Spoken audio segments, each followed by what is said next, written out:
دوستو آج کی اردو ڈکشنری میں آپ کے ساتھ شیئر کر رہی ہوں لفظ راست گو اور دوسرا لفظ پاسدار۔ سب سے پہلے بات کریں گے لفظ راست گو پر، جس کا مطلب ہے صاف اور سچی بات کہنے والا، حق گو یعنی سچ بولنے والا، سچا۔ ستیہ وادی اور یتھارتھ وادی ہندی میں ٹروتھ، اسپیکر آف ٹروتھ، یہ ہیں اس کے مطلب۔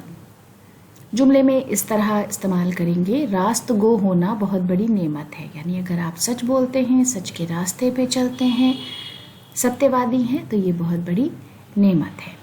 اس کے بعد لفظ پاسدار، جس کا مطلب ہوتا ہے پاسبان، حفاظت کرنے والا، نریکشک، دوارپال، پہروا، گارڈ، واچ مین، سینٹینل، شیفرڈ، گائیڈ اور کیپر جیسے الفاظ اس کے لیے ہم استعمال کرتے ہیں۔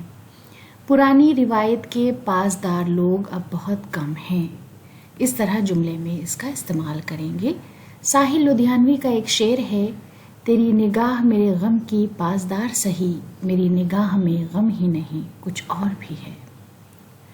تو دوستو آج کا ویڈیو اسی شعر پر ختم کرتے ہیں، اگلے ویڈیو میں آپ سے پھر ملاقات ہوگی۔ بہت بہت شکریہ۔